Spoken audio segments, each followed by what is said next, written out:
नाम शिवम कुमार है। पेरेंट्स कहीं न कहीं पुश करते थे कि यूपीएससी की तैयारी कर लो, आईपीएस बन जाओ। मेरे पापा पुलिस में। सिलेबस क्या है, सब्जेक्ट्स क्या है, ये सब कुछ नहीं पता था मुझे। मैंने एक गलत डिसीजन ले लिया ऑपरेशन कराने का। कुछ लगभग 15-16 पेपर्स लिखे थे। एक क्वेश्चन था सिचुएशन की, तुम जंगल में हो और तुम्हारे पास कुछ नहीं है और बारिश हो रही है बहुत, आग लगाना है तो क्या करोगे। नमस्कार। एक बार फिर से आप सभी का स्वागत है 1% डेली पर। आज हमारे साथ हैं यूपीएससी 2022 में 216 रैंक प्राप्त करने वाले आईआरएस शिवम कुमार। तो सबसे पहले तो कॉन्ग्रेचुलेशंस और आपका बहुत बहुत शुक्रिया कि आपने अपना कीमती समय हमें दिया। Thank you so much. Thank you. तो आज हम बात करेंगे शिवम जी से और जानेंगे कि पिछले 2 साल उन्होंने क्या करा, कैसी चीज़ें रही उनके साथ और कैसे वो आईआरएस शिवम कुमार बने। तो सबसे पहले तो सर आप हमारे दर्शकों को अपने बारे में और अपने एजुकेशनल बैकग्राउंड के बारे में थोड़ा बताइए। अच्छा तो मेरा नाम शिवम कुमार है और मैं भागलपुर ज़िले से बिलोंग करता हूँ। और मैंने अपनी स्कूलिंग रामकृष्ण मिशन विद्यापीठ देवघर से करी और उसके बाद मेरा ग्रेजुएशन आईआईटी गुवाहाटी से हुआ है मैकेनिकल इंजीनियरिंग में। और फिर मैंने जॉब किया है ओला कैब्स में 2.25 साल, और जॉब छोड़ के फिर मैं 2 साल तैयारी किया हूँ। तो सर यूपीएससी एक ऐसा एग्ज़ाम है जिसमें भारत के लाखों बच्चे अपने सालों लगा देते हैं, 5-6 अटैम्प्ट दे देते हैं, फिर भी क्लियर नहीं होता। आपका दूसरे ही अटैम्प्ट में आप आईआरएस बन चुके हैं, आपको कैसा लग रहा है?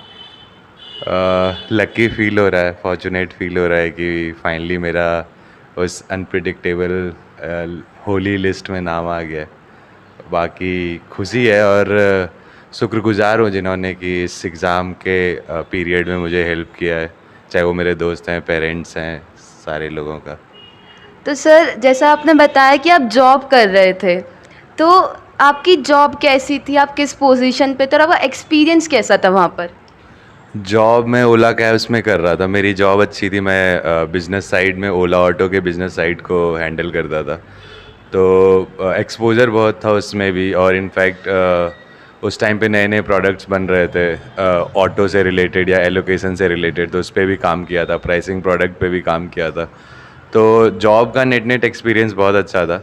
बट कहीं ना कहीं कॉलेज के टाइम में ह्यूमैनिटेरियन ग्राउंड पे काम करने का मौका मिला था, जहाँ पे कि आईआईटी जैसे इंस्टीट्यूट में 5 में से 1 आदमी डिप्रेस्ड होता है और उनको मेंटल हेल्थ इश्यूज़ होती हैं। तो जब वहाँ पे ग्राउंड पे काम करके वो हायर सेटिस्फैक्शन और प्राइड फील होता था, तो वो कहीं ना कहीं दिल में था कि कुछ उस साइड पे करना चाहिए। अदरवाइज़ जॉब बहुत अच्छा था और एक्सपीरियंस भी बहुत अच्छा था जॉब का इन बिज़नेस फील्ड में, और टेक्नोलॉजी को लेकर और अंडरस्टैंडिंग बढ़ गई कि कैसे क्या काम होता है। तो सर जैसे हम जॉब कर रहे होते हैं और हमें हमारी पसंद की होती है, जैसे आपने बताया कि आप सेटिस्फाई थे, तो हम एक अपने कंफर्ट जोन में घुस जाते हैं कि हम सोचते ही नहीं कुछ और। लेकिन आपने सोचा कि यार नहीं अभी और करना है, लाइक आईआईटी से जॉब लगना, तो एक फैमिली भी खुश हो जाती है, हम भी खुश हो जाते हैं। आपको यूपीएससी का फिर मोटिवेशन कहाँ से आया? तो कोविड का टाइम था। कोविड दुनिया में ऐसे 99.99% लोगों के लिए ख़राब ही रहा है। बट पर्सनली मेरा ये था कि कोविड का टाइम था और मेरा 2 साल कंप्लीट हो गया था जॉब में, मई 2020 में। तो फिर मैं इंट्रोस्पेक्ट कर ही रहा था उस टाइम पे कि लाइफ में अब और क्या करना है, क्या कर सकते हैं पॉसिबली, या किसी के साथ मिलके स्टार्टअप करना है, या कहीं हायर स्टडीज़ के लिए जाना है, एमबीए के लिए ट्राई करना है, या ऐसा कुछ सोच ही रहा था। लेकिन कभी ऑप्शन ही नहीं था, यूपीएससी का थॉट में ही नहीं था। और उसका एक रीज़न ये भी है कि पेरेंट्स बहुत टाइम से बिहार से बिलोंग करता हूँ और एकेडमिक बैकग्राउंड ठीक ठाक कह सकते हैं। तो पेरेंट्स कहीं ना कहीं पुश करते थे कि यूपीएससी की तैयारी कर लो, आईपीएस बन जाओ। मेरे पापा पुलिस में। और तो वो फोर्स रहता था, बट लेकिन रिबेलियस चाइल्ड होने के कारण मैं बोल देता था कि नहीं, मुझे नहीं करना है ये। और फिर तो कभी मैंने चॉइस लिया ही नहीं था इसका। बट लेकिन जब सोचने लगा और बहुत सारे लेवल पे चीज़ों को समझने लगा कि क्या किया जा सकता है, क्या क्या अपॉर्चुनिटीज़ है, मेरा क्या फोटे है, मेरा क्या गेम है जो कि मुझे मैं किस चीज़ में बाकी लोगों से अच्छा हूँ और मेरा क्या पोटेंशियल है, तब बहुत सारी चीज़ें कनेक्ट होने लगी और रियलाइजेशन हुआ कि नहीं यार, कुछ ह्यूमैनिटेरियन उसमें करना है। तो फिर उसमें भी दो ऑप्शन समझ में आए थे कि या तो एनजीओ कर लेता हूँ या कुछ अपना एनजीओ बना लेता हूँ जॉब छोड़ के, या फिर यूपीएससी का प्रिपरेशन कर लेता हूँ, क्योंकि एनजीओ का भी एक लिमिटेशन है कि आप पर्टिकुलरली एक ही फील्ड में काम कर रहे होते हैं या फिर आपका रिसोर्स लिमिटेड हो जाता है। तो फिर लगा कि यूपीएससी करके देखते हैं। दो यूपीएससी इतना अनप्रिडिक्टेबल एग्ज़ाम है और उस समय भी इस चीज़ की समझ थी कि कुछ भी हो सकता है इस एग्ज़ाम में, बट फिर भी मैंने एक लीप ऑफ फेथ लिया कि करते हैं, कोशिश करते हैं, बाकी नहीं होगा। तो हमेशा एक कॉन्फिडेंस था कि मार्केट नीडेड स्किल तो है मेरे पास, जो कि मैं उसके लिए मैं कॉन्फिडेंट और डाइवर्टेड फील नहीं करता था। मैं जितना दिन भी तैयारी करूँगा सिंसियरली करूँगा, और जिस दिन लगेगा कि नहीं करना चाहिए मैं चला जाऊँगा। तो यही सोच के आया था। तो सर यूपीएससी जब एस्पिरेंट्स को एक मौका देता है कि आप अपनी प्रेफरेंस लिस्ट बना लो, लाइक फर्स्ट मेरा आईएएस हो सकता है, सेकंड आईएफएस, तो आपकी क्या प्रेफरेंस लिस्ट थी? मेरा प्रेफरेंस लिस्ट था फर्स्ट आईएएस था, ऑफ कोर्स, क्योंकि इसी जॉब के एल्योरमेंट में मैं आया था यहाँ पे। और सेकंड प्रेफरेंस मेरा आईआरएस कस्टम था, जो कि मुझे मिलेगा भी। मैंने आईपीएस को ऊपर नहीं रखा था, तो मेरे पेरेंट्स इस पे दुखी भी है, क्योंकि मेरा रैंक जो है उसमें आईपीएस मिल जाएगा आराम से। बट पेरेंट्स थोड़े दुखी हैं क्योंकि पापा पुलिस में, और उनका एक्सपेक्टेशन था कि बेटा, वो तो कहते थे आईपीएस ऊपर रख दो आईएएस से भी। तो उनका अपना अंडरस्टैंडिंग है प्रेफरेंस और सर्विस को लेके। बट मुझे कहीं ना कहीं लगा कि आईपीएस से बेटर मैं आईआरएस कस्टम में कंट्रीब्यूट कर पाऊँगा। आईआरएस में बेसिकली वहाँ पे मैथमेटिकल एबिलिटी और एप्टीट्यूड का यूज कर सकते हैं। मोस्ट लाइकली आईपीएस में मुझे नहीं लगता कि उसका मैथमेटिकली कुछ चीज़ों का यूज़ है। तो वहाँ से कहीं ना कहीं लगा कि आईआरएस कस्टम को सेकंड चॉइस रखना चाहिए। वो मेरा सेकंड चॉइस था आईआरएस कस्टम, तो वो मिल जाएगा।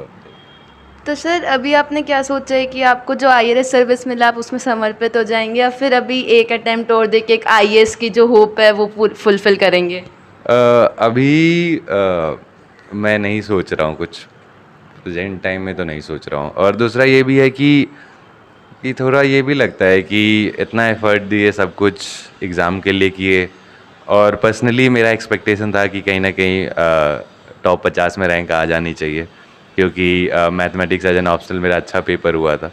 तो मैथ्स में नंबर कम आए कंपैरेटिवली, जितना मैं एक्सपेक्ट किया था उसके कंपैरिजन में। तो अब वही लगता है कि यार यदि आईआरएस मिला है तो कुछ ना कुछ रीज़न होगा। तो एक बार पहले, अब ये भी एक सर्विस है, ऐसा नहीं है कि आईएएस एक सर्विस है जहाँ पे कि सिर्फ वही लोग कंट्रीब्यूट कर रहे हैं सोसाइटी में या नेशन बिल्डिंग में। तो सारे ही सर्विस का कुछ ना कुछ रोल है। यदि रेवेन्यू नहीं कलेक्ट होगा, टैक्स इवेजन से नहीं बचाएंगे, तो पैसा गवर्नमेंट के पास आएगा नहीं। उससे फिर पॉवर्टी या एजुकेशन या रूरल डेवलपमेंट ये सब नहीं हो पाएगा। तो सब कुछ का अपना इम्पोर्टेंस है। तो मुझे लगता है कि कुछ ना कुछ पर्पस से मिला है, तो पहले एक्सप्लोर कर लिया जाए इस अपॉर्चुनिटी को कि क्या है इसमें, क्या सीख सकते हैं, क्या बेटर चांसेस हैं आगे।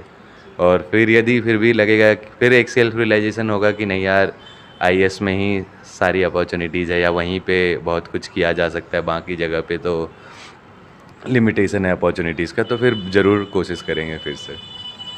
तो सर यूपीएससी एक बहुत ही हार्ड एग्ज़ाम है, टफेस्ट एग्ज़ाम में आता है। ऐसा बोला जाता है कि यूपीएससी का सिलेबस समझने में ही 1-2 महीने लग जाते हैं। तो इसलिए बोला जाता है कि जो स्टार्टिंग फेज़ होता है, जब एक बच्चा कूदता है उस मैदान में, तो उसके लिए बहुत डिफ़िकल्टी होती है। तो आप भी एक आईआईटी हैं, मतलब एक साइंस स्टूडेंट रहे हैं, फिर आपने जॉब करी, फिर आप एकदम से यूपीएससी में आए। तो वो आपका स्टार्टिंग फेज़ कैसा रहा? आपने कैसे समझा कि क्या होता है यूपीएससी, क्या सिलेबस है, और फिर आपने कैसे हैंडल करी चीज़ें? यूपीएससी सोचने के बाद, जब मैं ये सोचा कि यूपीएससी करूँगा, तो ये जून 2020 की बात है। तो फिर फिर उसके बाद मैं सबको बताया कि मैं ऐसा सोच रहा हूँ। कुछ लोगों ने मोटिवेट किया, कुछ लोगों ने डिमोटिवेट किया कि it's not equivalent to IIT, कि तूने आईआईटी निकाला है तो वो निकल जाएगा। कुछ लोग ऐसा बोले, कुछ लोग बोले कि हाँ यार क्यों नहीं निकलेगा। तो अलग अलग मिक्स्ड रिव्यूज़ हैं एग्ज़ाम को लेकर। तो मैंने कहा कि यार कुछ क्लियर तो नहीं समझ में आ रहा है, लोग अपना अपना विचारधारा दे रहे हैं मेरे को। तो फिर मैं यूट्यूब और उस टाइम पे लॉकडाउन चल रहा था और कुछ था भी नहीं करने को, तो मैं सोचा कि ये राइट टाइम है कि होमवर्क किया जाए कि ये एग्ज़ाम है क्या। तो मैं बहुत सारे टॉपर टीचर्स इन सबको यूट्यूब पे सुना कि ये लोग क्या कह रहे हैं, ये लोग एग्ज़ाम के स्टेजेस को कैसे ब्रेक कर रहे हैं और उनके नीडेड स्किल्स को कैसे ब्रेक कर रहे हैं। तो उसमें मुझे समझ में आ गया कि 2-3 महीने मैंने होमवर्क पे दिया कि क्या एग्ज़ाम है, कैसे होता है, कौन कंडक्ट कराती है, सिलेबस क्या है, सब्जेक्ट्स क्या है, ये सब कुछ नहीं पता था मुझे कि ये इतने स्टेज होते हैं, सिलेबस क्या है, सब्जेक्ट्स क्या है। तो मैं फिर यूट्यूब पे ही समझने की कोशिश करी, अलग अलग टॉपर्स की बातें सुनी, जो मेरे बैकग्राउंड से आते हैं, जो मेरे से अलग बैकग्राउंड से आते हैं, दोनों ही टॉपर्स की बात सुनी और उनमें से कुछ चीज़ें जो मुझे समझ में आई, जो मेरे स्ट्रेंथ से मैच कर रही थी या मेरे वीकनेसेस से मैच कर रही थी, तो मैंने वो चीज़ें उठा ली वहाँ से। और फिर ये सोच के फिर मुझे समझ में आ गया था कि एग्ज़ाम अनप्रिडिक्टेबल है, और उसमें भी ये भी समझ में आ गया था कि प्रीलिम्स एक ऐसा स्टेज है जहाँ पे कि किसी भी दिन तुम फंस सकते हो, और ज़रूरी नहीं है कि तुम बहुत अच्छा पढ़ाई किए हो तो निकल ही जाएगा। मतलब वही है कि कुछ स्ट्रैटजी, कुछ अटेम्प्ट का स्टाइल और कुछ चीज़ें हैं जो कि a bit of luck at times. तो वो मुझे समझ में आ गया था एग्ज़ाम का, बट मैंने कहा कि यार रिस्क तो लेना है, तो अब तो ले रहे हैं। तो मैंने सितंबर में जॉब छोड़ा, अक्टूबर से तैयारी शुरू की, अक्टूबर 2020 से। तो वही है कि वो होमवर्क करना बहुत ज़रूरी है एज एन एस्पिरेंट कि आप एग्ज़ाम में डायरेक्टली किताब और अपने आप को बहुत सारे रिसोर्सेज से क्लटर करने के अलावा पहले समझें कि यार स्टेज क्या है, प्रीलिम्स पे क्या नीडेड स्किल है, वो लोग क्या पूछना चाह रहे हैं, वो लोग क्या टेस्ट कर रहे हैं, सिमिलरली मेंस में वो लोग क्या टेस्ट कर रहे हैं, क्वेश्चंस पूछ रहे हैं तो उसको कैसे टेस्ट कर रहे हैं, ऑप्शनल क्या होना चाहिए, ये सब पे होमवर्क कीजिए। और उसके बाद फिर धीरे धीरे आपको खुद क्लैरिटी आने लगेगी कि यार अच्छा इस चीज़ के लिए मैं इतना करूँगा, इसके लिए इतना करूँगा। और वो मैं सोच के आया था कि मैं ये करूँगा और उससे ज़्यादा मैं कुछ नहीं करूँगा। तो वो मैं मोस्ट लाइकली सारी चीज़ें वो उस पे स्टिक रही। और कुछ कुछ चीज़ें जो जब पहली बार प्री नहीं हुआ, तबीयत ख़राब होने के कारण और ये सब, उसके बाद फिर मेरे पास जो टाइम था उसमें फिर कुछ कुछ नया चीज़ें ऐड किया। यार मैंने एंशिएंट और मिडीवल अच्छे से नहीं पढ़ी है, तो उसके लिए किताब उठा ली, वो पढ़ ली, एक ही किताब, मतलब ऐसा नहीं 5 किताब उठा ली, एक किताब उठाई और वो सिंसियरली पढ़ लिया, नोट्स बना लिए उसके। तो यही है, मतलब आपको अपना वीकनेस और स्ट्रेंथ समझना है और उसके बेसिस पे आइडेंटिफाई करना है कि मुझे एग्ज़ाम के लिए कैसे स्ट्रेटजी बनानी है। तो सर जैसे अभी आपने भी बोला कि जैसे फर्स्ट अटेम्प्ट देने के बाद आपको समझ आता है कि ये गलतियाँ हो गई थी या ये कमियाँ रह गई थी, फिर हम उसे अगले अटेम्प्ट में कवर करते हैं। तो आप थोड़ा डिटेल में बताएंगे ताकि एस्पिरेंट्स को हेल्प हो कि क्या गलतियाँ थी वो। फर्स्ट अटेम्प्ट में मेरी गलती थी, मेरे पर्सनल बता रहा हूँ कि पर्सनल मेरा ये गलती था कि मैंने एक गलत डिसीजन ले लिया ऑपरेशन कराने का। मेरा एक बॉडी इशू चल रहा था और उसके कारण बहुत ज़्यादा डाइवर्ट हो रहा था मैं पढ़ाई से, और दर्द फील हो रहा है, ये हो रहा है, वो हो रहा है। तो मैं डॉक्टर के पास गया और डॉक्टर से बात करी मैंने, और उसने मुझे गलत इन्फॉर्मेशन दे दी कि सर ऑपरेशन कर देंगे, 10 दिन में ठीक हो जाता है। मैं कहा ठीक है सर, 10 दिन की बात है तो कर दो। और फिर वो पूरा 10 अक्टूबर को प्री था और मैं 7 अक्टूबर को बेड रेस्ट पे था। तो ऐसे 7 सितंबर से 7 अक्टूबर पूरा बेड रेस्ट पे निकल गया।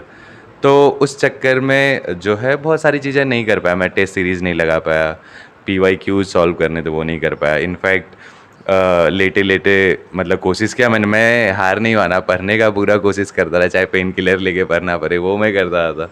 बट वही था कि बहुत सारी चीज़ नहीं कर पाया था, PYQs पे बिल्कुल फोकस नहीं कर पाया था, प्रैक्टिस नहीं कर पाई थी टेस्ट सीरीज़।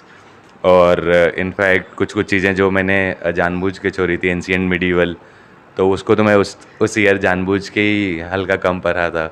तो वही है, ये सब चीज़ें मुझे रियलाइज़ हुई एग्ज़ाम के बाद। और एग्ज़ाम के बाद ये भी रियलाइज़ हुआ कि यार एग्ज़ाम ही लाइफ नहीं है। क्योंकि जब तुम टफ फेज में जा रहे होते हो, तुम्हारा मेंटल ब्रेकडाउन हो रहा होता है कि तुम इतना मेहनत किए हो, लेकिन एग्ज़ाम के पहले तुम्हारा तबीयत ख़राब हो गया और तुम वो एग्ज़ाम मिस करने वाले, तुमको रियलाइजेशन हो गया, तो उससे मेंटल ब्रेकडाउन हो जाता है। और तो उससे फिर समझ में आया कि एग्ज़ाम ही जीवन नहीं है, जीवन एग्ज़ाम का एक पार्ट है, तो तुम उसी हिसाब से ट्रीट करो इसको। इमोशन और अपने ईगो से कनेक्ट नहीं करते हुए एग्ज़ाम को एग्ज़ाम की तरह ट्रीट करो कि भाई एग्ज़ाम है, निकालना है, कोशिश करेंगे अपना जितना बेस्ट ऑफ द कैपेसिटी में होगा।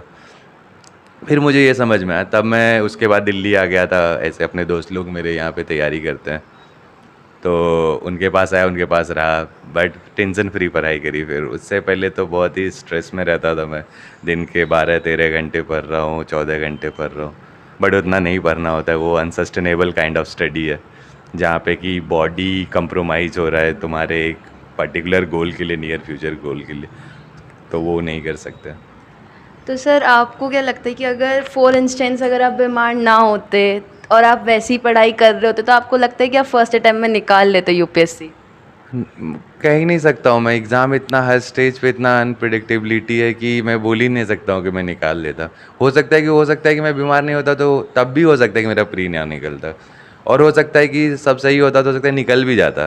तो मतलब कुछ नहीं कह सकते। हाँ, बट मैं ये ज़रूर कहूँगा कि मैंने अपने आप को मेंस के लिए ठीक ठाक प्रिपेयर कर रखा था उस साल भी। तो ये था कि मेंस में ठीक ठाक रेडी था, बट प्री पे ही रुक गया, तो जो कि अच्छा ही होता है, जो होता है अच्छे के लिए होता है। तो सर अब सबसे इम्पॉर्टेंट क्वेश्चंस पे आते हैं जिसके लिए 90% एस्पिरेंट्स टॉपर्स के इंटरव्यू देखते हैं कि स्ट्रेटेजी क्या रहती है। तो लेवल वाइज चलेंगे। फर्स्ट लेवल आता है प्रीलिम्स। तो आपकी प्रीलिम्स के लिए क्या स्ट्रेटेजी थी, सिलेबस कैसे कवर किया और एमसीक्यूज़ को कैसे टैकल किया? प्रीलिम्स के लिए सब्जेक्ट वाइज तो सेम ही रहता है। मतलब पर्सनली मेरा तो कंटेंट ऑलमोस्ट दोनों के लिए मैंने सेम ही किताबें पढ़ी है, प्री के लिए और मेंस के लिए। तो मेरा उस लेवल पे यदि देखेंगे तो आप प्रिपरेशन इंटीग्रेटेड चलता है बहुत दिन तक। बट प्री जब आने वाला होता है उसके 3 महीने पहले या 2 महीने पहले सब आदमी अपने अपने कंफर्ट के हिसाब से, मेरा तो पर्सनली 3 महीने, साढ़े 3 महीने ऐसा, जब प्री, क्योंकि और पिछला प्री भी मिस हुआ था, तो एक और प्रेशर था कि प्री निकालना है। तो 3 महीने, साढ़े 3 महीने मैंने प्री के पहले एक्सक्लूसिवली प्री के लिए पढ़ाई करी, और मैंने मैथ्स छोड़ दिया पढ़ना, और आंसर्स ये सब लिखना तो छोड़ ही दिया था। तो प्री के लिए वही रहता है कि स्टैटिक पे आप फोकस करिए कि जो आपके नोट से क्वेश्चन आ रहे हैं वो तो गलत नहीं कर सकते। यदि वो गलत कर रहे हैं तो फिर आप आउट होने के लायक हैं। मतलब नोट से जो क्वेश्चन आ रहे हैं उसमें आप एफर्ट नहीं कर सकते गलत करना।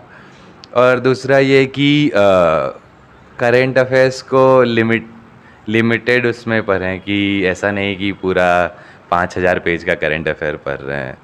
लिमिट करके पढ़ें, आइडेंटिफाई करें कि कौन सा एरिया जो है वो यूपीएससी बार बार रिपीट कर रहा है, या उनका फोकस है पिछले 5 साल में कौन कौन से एरियाज़ हैं जिस पे कि फोकस कर रहा है, और वो आइडेंटिफाई करें पीवाईक्यू के बेसिस पे, और उसके बेसिस पे करंट अफेयर को सेलेक्टिवली पढ़ें। ऐसा नहीं कि पूरा ही पढ़ रहे हैं, क्योंकि बहुत टाइम जाता है पढ़ने में। सिर्फ एक रीड नहीं करना है, एटलीस्ट 3 रीड करोगे तब जाके एग्ज़ाम हॉल में याद आएगा वो। तो इसीलिए वो है एक। और दूसरा है कि टेस्ट सीरीज़ या जो भी दिल्ली में रहते हैं या कहीं पे भी रहते हैं, तो ओपन मॉक्स जो भी हो रहे हैं, उसको प्रैक्टिस कर सकते हैं। और इनफैक्ट कोई यदि किसी का भी कोचिंग इंस्टीट्यूट का या किसी का भी टेस्ट सीरीज पसंद आ रहा है तो वो कर सकते हैं। और टेस्ट सीरीज पे फोकस करना है, उसमें जो भी गलतियां हो रही है, जो भी सिली मिस्टेक्स हो रहे हैं या अंडरस्टैंडिंग लेवल पे मिस्टेक्स हो रहे हैं, पार्शियल इन्फॉर्मेशन कहाँ पे है, उस इन्फॉर्मेशन को कैसे इम्प्रूव कर सकते हैं, तो इस सब पे फोकस कीजिए। मुझे नहीं पता कि किस लेवल पे एलिमिनेशन स्ट्रेटजी और टेक्निक वर्क करता है। मैं भी सुना था बट मैं यूज़ नहीं कर पाया था उसको, तो उस पर पर्सनली मैं कमेंट नहीं कर पाऊँगा कि कितना एलिमिनेशन और ये सब काम करता है एग्ज़ाम में। बट लोग सेलेक्ट हो रहे हैं प्रीलिम्स में एलिमिनेशन और ये सब यूज़ करके। तो करंट अफेयर, स्टैटिक और टेस्ट सीरीज़ और पीवाईक्यू, ये 4 चीज़ है। इसको यदि आप घोल पिएंगे तो मोस्ट लाइकली भगवान कृपा से निकल जाएगा। तो सर अब मेंस पे आते हैं। तो मेंस में आंसर राइटिंग, तो आप कैसे, मतलब आपकी स्ट्रेटेजी क्या थी, कैसे आंसर फॉर्म करना है, और सबसे इम्पोर्टेंट टाइम मैनेजमेंट का आपने कैसे किया था? मेंस में आंसर राइटिंग मैंने चालू कर दी थी एक बार जब मेरा मोटा मोटा जो मेन सिलेबस होता है वो कवर हो गया था। तो उसके बाद मैंने आंसर राइटिंग फरवरी 2021 में मैंने चालू की थी, और उस टाइम पे 5 महीने में मैंने कुछ लगभग 15-16 पेपर्स लिखे थे 2021 में। तो उस टाइम पे मुझे ये समझ में आ गया था कि मैं ठीक लिख रहा हूँ। और टीचर से बात करता था या उनके जो फीडबैक आते थे, तो उसे ये समझ में आ रहा था कि मैं ठीक लिख रहा हूँ। थोड़ा बहुत इम्प्रूव करना है, बट मेरा जो डायरेक्शन है, लिखने का तरीका, जो स्ट्रक्चर जो बना रहा हूँ मैं, या बॉडी और पॉइंट्स जो फॉर्म कर रहा हूँ, वो मैं सही फॉर्म कर रहा हूँ। तो तो आंसर राइटिंग मैंने पहले करी थी प्रैक्टिस, उसके बाद मैं थोड़ा कंफर्टेबल हो गया था उसमें। बट यदि एस्पिरेंट्स के लिए बताना है तो क्या होना चाहिए, तो आंसर राइटिंग प्रैक्टिस आपको प्रीलिम्स से पहले कोशिश करनी चाहिए कि एटलीस्ट कुछ पेपर्स या कुछ नंबर ऑफ़ क्वेश्चंस, वो सबके लिए अलग अलग हो सकता है, वो पर्सन टू पर्सन वेरी करता है अकॉर्डिंग टू द स्किल। किसके पास पहले से स्किल है, किसी को आंसर राइटिंग पहले से आती है और किसी को एक्वायर करनी पड़ती है वो skill through the period of time, through practice. तो आंसर राइटिंग पे फोकस करें, प्री से पहले एटलीस्ट PYQs या कोई टेस्ट सीरीज़ लगाने की कोशिश कर सकते हैं। और आंसर राइटिंग में एक मेजर जो चैलेंज होता है वो होता है टाइमिंग का, कि टाइम कैसे इम्प्रूव करें। तो मैं तो आंसर राइटिंग के लिए यही सजेस्ट करूँगा कि पहले टॉपर कॉपीज़ देखें जाके, अपने आंसर लिखने से पहले। हम जिस भी दिन टेस्ट देने जा रहे हैं मेंस का, उससे पहले मैं एक टॉपर कॉपीज़ देख के जाना चाहिए हमें, कि दिमाग में बना रहे कि ये लोग क्या लिख रहे हैं, कैसे लिख रहे हैं, या पॉइंट को कट शॉर्ट कैसे कर रहे हैं। तो यूजुअली क्या होता है ना, टाइम, एक तो टाइम ज़्यादा लगने के 2-3 रीजंस हो सकते हैं। एक तो कि क्वेश्चन इंटरप्रिटेशन में टाइम लग रहा है और उसके बाद उसको सोच के आंसर लिख रहे हैं, एक ये। दूसरा ये कि या तो मेरा राइटिंग स्पीड कम है। और तीसरा रीज़न है कि पढ़े तो हैं, क्वेश्चन भी समझ में आ रहा है, लेकिन रिकॉल नहीं हो पा रहा है वहाँ पे जल्दी जल्दी। तो ये 3 कारण से टाइम ज़्यादा लग सकता है। इससे पहला है कि क्वेश्चन इंटरप्रिटेशन। तो क्वेश्चन इंटरप्रिटेशन जैसे जैसे आप ज़्यादा नंबर ऑफ़ क्वेश्चंस देखेंगे तो वो इम्प्रूव हो जाएगा टाइमिंग उसका। दूसरा रिकॉल का है। तो रिकॉल का तो एक ही सॉल्यूशन है कि the more you revise the better you can recall. तो जितना ज़्यादा नंबर ऑफ़ रिवीजन बढ़ता जाएगा, आपका रिकॉल कैपेसिटी बढ़ जाएगा, तो ऑटोमेटिकली टाइम रिड्यूस हो जाएगा। और राइटिंग स्पीड है, तो राइटिंग स्पीड पे तो ज़्यादा कुछ कर नहीं सकते आप, क्योंकि वो स्पीड जैसा है वैसा है। बट यदि उसको भी ट्राई करेंगे इम्प्रूव करने का, तो मे बी हैंड राइटिंग के साथ थोड़ा कंप्रोमाइज़ होगा, बट राइटिंग स्पीड इम्प्रूव हो जाएगा। तो ये 3 चीज़ें हैं। बट लेकिन उसमें भी एक ही चीज़ है कि टॉपर के कॉपीज़ को देखना है कि ये लोग कैसे रिड्यूस कर रहे हैं कंटेंट को। जो चीज़ें 2 लाइन में लिखी जा रही थी, उसको कीवर्ड से क्या ये 4 वर्ड में लिख दिए क्या। तो वो चीज़ें समझनी है। और वो मुझे भी हेल्प किया जब मैं शुरुआत में टेस्ट दे रहा था, तो मुझे भी 3 घंटे 30 मिनट 35 मिनट, पहला टेस्ट तो 4 घंटे लगभग, और उसके बाद वो रिड्यूस हो गया 3:30 पे आया, 25 पे आया। तो भी तब भी मुझे लगा कि टाइम तो ज़्यादा ही लग रहा है। तो फिर मैं टॉपर कॉपीज़ देखा, मैं लेट देखा, मुझे किसी ने बताया नहीं है पहले। तो फिर मैं टॉपर कॉपीज़ देखा और फिर देखा कि मैं जो आंसर लिख रहा हूँ उसमें पॉइंट्स डिस्क्रिप्टिव हैं, कि मैं लिख रहा हूँ, उसको समझा रहा हूँ। टॉपर्स क्या है कि डायरेक्ट कीवर्ड लिखते हैं या कुछ एक 4-5 शब्द में लिखते हैं और एग्जाम्पल देके समझा देते हैं उसको। तो फिर वहाँ से मैंने वो उठा लिया कि यार मुझे भी ये करना है। और उसके बाद वो इम्प्रूव होके 3:25 से वो 3:15 पे आ गया, और फिर 3:15 3:10 पे आ गया। तो मुझे लगा कि हाँ, अब मैं पेपर कंप्लीट कर दूंगा। और वहाँ पे मैंने 2000 जून जुलाई 2022-21 में मैंने आखिरी टेस्ट दिया था। फिर आंसर राइटिंग का फिर मैंने प्रैक्टिस छोड़ दिया था। मैं प्रीटी कॉन्फिडेंट हो गया था कि ठीक जा रही है। और आंसर राइटिंग के लिए और क्या कर सकते हैं, आंसर राइटिंग के लिए PYQ फोकस कर सकते हैं, और उसको ही बेसिस रख के कि क्या थीम बार बार रिपीट हो रहा है, उस रिपीटेड थीम को समझ के उसका प्रैक्टिस कर सकते हैं। और कुछ तो आंसर राइटिंग से रिलेटेड। तो सर अब लास्ट स्टेज है इंटरव्यू, तो इंटरव्यू के लिए कैसे तैयारी करी थी, क्या स्ट्रेटेजी रखी थी, एंड आपसे जो मेन इंटरव्यू हुआ वहाँ पे क्या क्वेश्चंस पूछे गए, अगर आपको थोड़े बहुत याद हो, और वो क्वेश्चन आपको एक्सपेक्टेड थे या फिर ऐसा था कि यार ये क्या पूछ लिया एकदम से? पहली बात तो कि यहाँ पे जो भी आता है वो इंटरव्यू स्टेज का तो सोच के ही नहीं आता है। सब लोग जो भी अपने आप को प्रिपेयर करते हैं, चाहे वो मेंटल प्रिपरेशन हो, चाहे वो एक्चुअल प्रिपरेशन हो, कॉपी किताब से पढ़ के नोट्स बना के, जो भी प्रिपरेशन है, सब लोग सिर्फ मेंस तक का सोचते हैं कि यहाँ तक का प्रिपरेशन पता है कैसे होना है, उसके आगे का छोड़ देते हैं कि नेविगेट हो जाएगा टाइम के साथ। जो कि सही भी है। तो मैं भी सेम उसी तरीके से था कि मेंस निकल गया और फिर पता नहीं था इंटरव्यू में क्या होता है, कैसे होता है। फिर यहाँ पे बहुत सारे लोग हैं जो आपको गाइड करते हैं, टीचर्स हो गए और कोचिंग इंस्टीट्यूट हो गए, जो इंटरव्यू गाइडेंस प्रोग्राम तो देती है। तो उससे वो हो जाता है। और इंटरव्यू में मेजर फोकस पर्सनालिटी पे होता है कि हमारा बैकग्राउंड क्या है, हम कहाँ से आ रहे हैं और हमारा होम टाउन क्या है, मेरा स्कूल कहाँ पे है, उस जगह का क्या इम्पोर्टेंस है, आपका एजुकेशनल बैकग्राउंड में आप क्या पढ़ाई करें उसके बारे में थोड़ा बहुत। तो इंटरव्यू मेजरली दो चीज़ का मिक्सचर होता है, पर्सनालिटी और करंट अफेयर्स। तो मैंने मेजर फोकस तो अपने उस पर ही रखा था कि अपना जो डैफ है उसमें जो भी मैंने सही चीज़ लिखी थी, जो मुझे आता था मैंने वही लिखा था ऐसे। तो मैं उसको बस प्रिपेयर करने की कोशिश कर रहा था ऑनेस्टली कि मैं इंटरव्यू में अपने ऑनेस्टी को अपहेल्ड कर पाऊँ।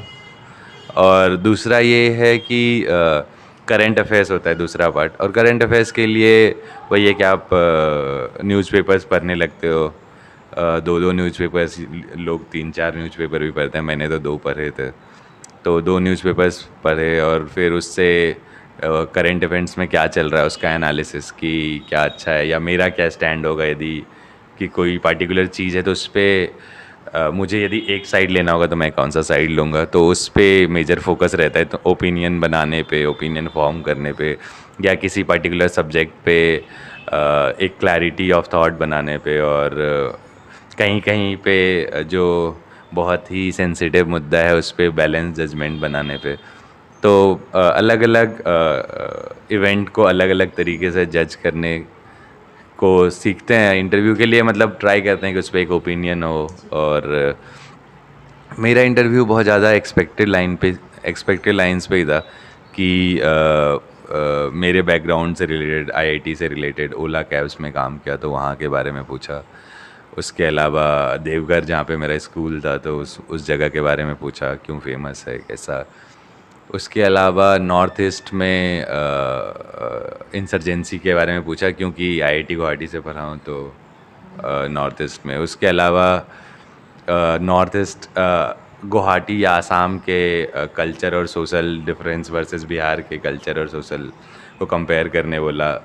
भागलपुर से रिलेटेड पूछा कि वहाँ पे कौन सा इंसिडेंट हुआ था जिसके लिए भागलपुर बहुत फेमस है, गंगा जल मूवी बनी थी जिस पे, तो उसके बारे में पूछा। उसके अलावा बिहार में अनएम्प्लॉयमेंट के लिए क्या कर सकते हैं उसको कर्व करने के लिए, वैसे। और एक क्वेश्चन था सिचुएशन कि तुम जंगल में हो और तुम्हारे पास कुछ नहीं है और बारिश हो रही है बहुत, आग लगाना है तो क्या करोगे।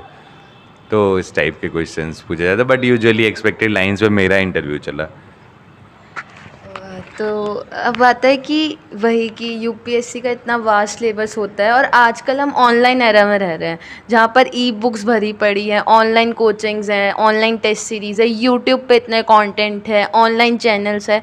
तो आपका क्या था कि मतलब 3 इडियट्स की तरह जहाँ से ज्ञान मिले ले लो, या फिर लिमिटेड रिसोर्सेज कि यार ये बुक्स पढ़नी है, यहाँ से टेस्ट सीरीज़ लेनी है, ये कोचिंग लेनी है, या सेल्फ स्टडी करनी है, क्या था आपका? दो तीन क्वेश्चन है इसमें। तो पहले तो कोचिंग और सेल्फ स्टडी पे बोल देता हूँ कि पर्सनली इस क्वेश्चन पे तो मैं कमेंट करने लायक हो भी नहीं है सच, क्योंकि मैंने कोचिंग की नहीं है। तो मुझे पता ही नहीं है कि उसका प्रोज कॉन्स क्या है। जब तुम जो चीज़ करोगे उसी के बारे में बता पाओगे। बट सेल्फ स्टडी किया है तो उसमें उसका प्रोज है, कॉन्स भी है, दोनों है कि तुम अपने टाइमलाइन के हिसाब से ख़त्म कर सकते हो चीज़ों को। और बट वही है कि उसमें समझने में कुछ चीज़ें हैं, यदि तुमको नहीं समझ में आ रही तो उसको यूट्यूब और गूगल जैसे रिसोर्स को यूज़ करो वहाँ।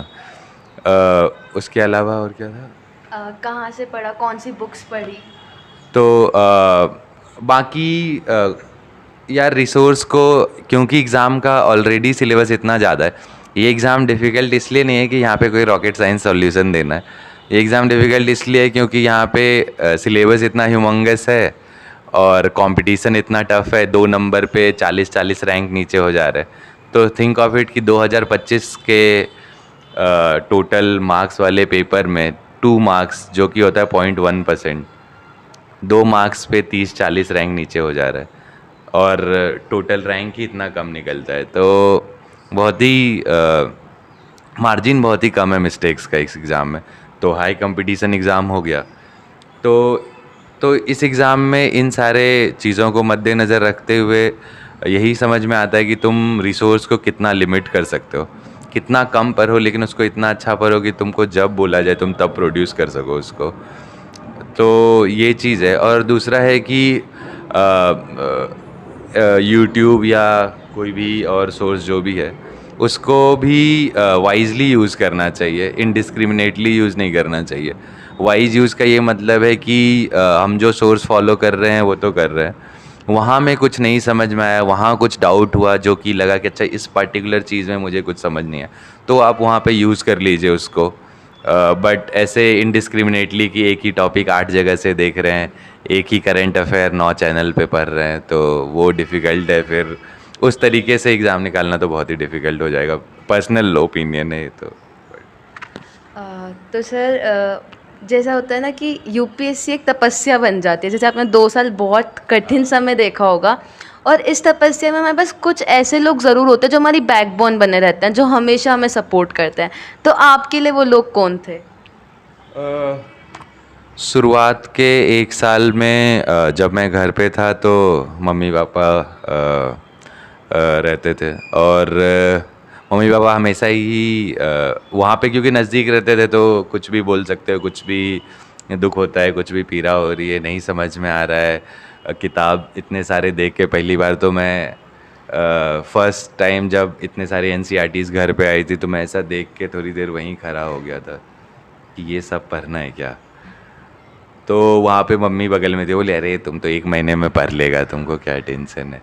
तो वही है कि जस्ट कोई भी एक सेंटेंस है ये, बस उन्होंने तो बोल दिया, बोल के निकल गए, बट वो मेरे दिमाग में रह गया कि हाँ यार कर सकते हैं, 1 महीने में कर ही सकते हैं क्या ही। और वो 1 महीने में हो भी गया, वो सारा किताब ख़त्म हो गया फिर। तो वही है कि कोई ना कोई हो रहता है। फिर जब मैं दिल्ली में था, तो जब मैं बैंगलोर में टेस्ट सीरीज़ कर रहा था उस टाइम दोस्त थे मेरे साथ। फिर दिल्ली आया तो दिल्ली में बहुत सारे दोस्त बन गए जो कि हर स्टेज पे साथ दिए, कि प्रीलिम्स के टाइम पे भी, मेंस के टाइम पे हर एग्ज़ाम दिलाने जाते थे मुझे साथ में। और कुछ भी हो, बारिश हो रही है तो मुझे बाहर नहीं निकलने देते, खाना रूम पे ले आते कि आप अभी मत निकलो, सर्दी हो जाएगी, जो भी है। तो सिमिलरली इंटरव्यू के टाइम पे भी 2-2 बार मैं बीमार पड़ा, 2-2 बार मुझे सर्दी लग गई और ये सब ठंडी मार दिया जिसको कहते हैं। तो 2-2 बार काफ़ी बीमार हो गया था, और दोनों टाइम दोस्त पूरे टाइम साथ में रहे और बोले कि भाई जल्दी ठीक होना है तुमको, एग्ज़ाम है, ये है। तो वही है कि दोस्तों का बहुत बड़ा रोल रहा कि पूरा सपोर्ट किए, और इंटरव्यू के दिन भी साथ में इतने सारे लोग गए थे वहाँ इंटरव्यू दिलाने के लिए। तो वो लोग साथ में रहते थे, एक पॉजिटिव वाइब और कॉन्फिडेंस ऐसे ही बना रहता था। तो वही है कि बहुत सारे लोग हैं, टीचर्स हैं कुछ जिनसे कि मैं बहुत ही बाद में ऐसे ही 1-2 बार मिलने गया और फिर उनसे अच्छा कनेक्शन हो गया, वो फिर इंटरव्यू के टाइम पे भी हेल्प किए मुझे। तो ऐसे हैं लोग मिलते गए, और फिर ऐसे उन सब का ही सपोर्ट रहता है, जो भी मिलते हैं और जिनसे भी हम पॉजिटिव वाइब शेयर करते हैं, वो सब लोग सपोर्ट किए इस एग्ज़ाम में अभी तक तो। तो सर आप बिहार से हैं, तो जनरली एक माइंडसेट बन गया है कि बिहार से है तो यूपीएससी करेगा, या फिर बिहार से तो कर ही लेगा यूपीएससी। तो आपको क्या लगता है कि बिहार की मिट्टी में ही है क्या यूपीएससी? यार हाँ, बिहार के लोग बहुत ज़्यादा निकाल रहे हैं यूपीएससी एग्ज़ाम, बट वही है कि हम लोग ये भूल जा रहे हैं कि वो टॉप ऑफ द फनल क्या है। हमें ये भी तो देखना पड़ेगा ना कि state wise top of the funnel क्या है, कि कितने लोग आके तैयारी कर रहे हैं और उनमें से कितने लोग निकाल रहे हैं। यदि टॉप ऑफ द फनल ही बहुत ज़्यादा है और फिर कुछ लोग निकाल रहे हैं, तो फिर वही है कि हमको वो समझना पड़ेगा कि वो रेशियो क्या है, कि कितने लोग एक्चुअली में तैयारी करने आ रहे हैं बिहार से और कितने लोग निकल रहे हैं, जो मुझे नहीं पता। तो मैं कम ज़्यादा कह ही नहीं सकता। तो वही है कि एक तो ये है, दूसरा ये है कि बिहार में कहीं ना कहीं अभी भी सोसाइटी में गवर्नमेंट जॉब्स या इन सब को तवज्जो दिया जाता है। तो तो वो सोसाइटी का बायस है अभी, जो कि धीरे धीरे जब एजुकेशन और बढ़ जाएगा, बाकी सारे एम्प्लॉयमेंट अपॉर्चुनिटीज़ का रिस्पेक्ट हो जाएगा। आप जर्नलिज्म कर रहे हैं, आपका भी हम उतना ही रिस्पेक्ट करें जितना कि कोई दूसरा आईएएस है। तो ये तभी हो पाएगा जब हम लोग समझ पाएंगे कि सबका अपना अपना रोल है सोसाइटी में, और वो रोल वो अदा कर रहे हैं। लेकिन वही है कि बिहार में अभी भी मोस्ट ऑफ द लोग गवर्नमेंट जॉब्स डिपेंडेंट हैं, तो इसीलिए वहाँ पे काफ़ी ज़्यादा इस चीज़ का हो रहा है कि यूपीएससी करो और आईएएस बनो। बट वही है कि पेरेंट्स भी काफ़ी सपोर्टिव है इस चीज़ को लेके, तो इसके कारण भी बच्चों को चाहे किसी भी हद पर जाके तैयारी करने के लिए सारे रिसोर्सेज प्रोवाइड करते हैं। तो एक वो भी रीज़न है ज़्यादा लोगों के निकलने का बिहार से, तो दोनों ही बात है। तो सर लास्ट क्वेश्चन बस कि अभी आपने 2 साल इतनी मेहनत करी है, आप भी टॉपर्स के इंटरव्यूज़ देखते होंगे, और अब आपकी तरह बहुत बच्चे स्टार्ट करेंगे तैयारी और बहुत से कर रहे होंगे, वो भी आपको एज टॉपर ही देखेंगे, आपको आइडल मानेंगे, तो आप उनको एक छोटा सा मैसेज जो देना चाहें। सस्टेनेबल तैयारी करो, और ऐसा नहीं है कि 7 दिन बहुत मेहनत कर लिए फिर 4 दिन बीमार पड़े हैं। तो वही है कि तैयारी को सस्टेनेबल करो, एक बॉडी के हिसाब से जो बॉडी परमिट करती है वो पर्टिकुलर आवर्स समझ के बस उतना कंसिस्टेंटली करते रहो। और हार्ड वर्क और कंसिस्टेंसी तो इस एग्ज़ाम का प्री रिक्विजिट है ही। और उसके अलावा ये है कि एग्ज़ाम में कूदने से पहले एग्ज़ाम को समझ लो थोड़ा टाइम लगा के कि क्या स्टेज है, क्या एग्ज़ाम का डिमांड है, पीवाईक्यू कितना ज़्यादा इम्पोर्टेंट है, चाहे किसी भी स्टेज पे हो। तो ये सब पहले कोई बता दे तो बहुत आसान हो जाता है। और उसके अलावा लिमिटेड पढ़ो, मतलब पढ़ाई को लिमिट करो। ऐसा नहीं कि 4 रिसोर्स दे के चारों उठा लिए कि हम तो सब पढ़ लेंगे। तो वो करने पे तो एग्ज़ाम बहुत ही टाइम टेकिंग हो जाएगा, क्योंकि सिलेबस ही के 4 साल में ख़त्म होगा फिर, यदि वैसे तैयारी करेंगे तो इसीलिए सिलेबस को समझ के रिसोर्स लिमिट करके बस उसी को बार बार पढ़ते रहना है। और तीसरा चीज़ ये है कि मेंटल बैलेंस बनाए रखना है। मेंटल बैलेंस एग्ज़ाम के प्रेशर का और लाइफ के हैप्पीनेस का, उस दोनों का एक बैलेंस बनाते रहना है कि ऐसा नहीं कि एग्ज़ाम के प्रेशर में ही इतना ज़्यादा आइसोलेट हो गए कि समझ में ही नहीं आ रहा है कि हमारा इंडिविजुअलिटी क्या था। तो वो बैलेंस भी बनाए रखना है कि एक सोशल लाइफ भी हो, 4 दोस्त भी हों, उनसे कुछ सीखें, उनसे बात करें, हंसें, बोलें, जो भी है। तो ये सब भी बहुत ज़रूरी है, क्योंकि नहीं तो आदमी एक रूम में बंद रहते या तो 2 साल में हो जाएगा तो तुम अपने आप को बहुत सही जगह पे पाओगे। फिर जब 2-3 फेलियर्स हो जाते हैं तो फिर सेल्फ डाउट और मेंटल इंस्टेबिलिटी ये सब फील होने लगती है। तो इसीलिए एग्ज़ाम को फ्रेंडली और उस एनवायरनमेंट में तैयारी करें जहाँ पे कि आप पूरे इकोसिस्टम के साथ जुड़े हुए हैं, एक दूसरे को सपोर्ट कर रहे हैं और ख़ुद भी बाकी लोगों से भी सपोर्ट ले रहे हैं, और कोऑपरेटिव हैं, कोलैबोरेटिव हैं एक दूसरे के साथ। तो ये सब बहुत इम्पोर्टेंट है, एग्ज़ाम का पार्ट है। हम लोग एग्ज़ाम को बहुत ज़्यादा लाइफ से इक्वेट कर देते हैं कि exam is equal to life, but it's not. Life is greater than exam.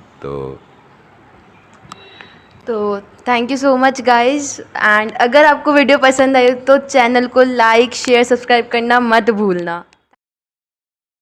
Thank you.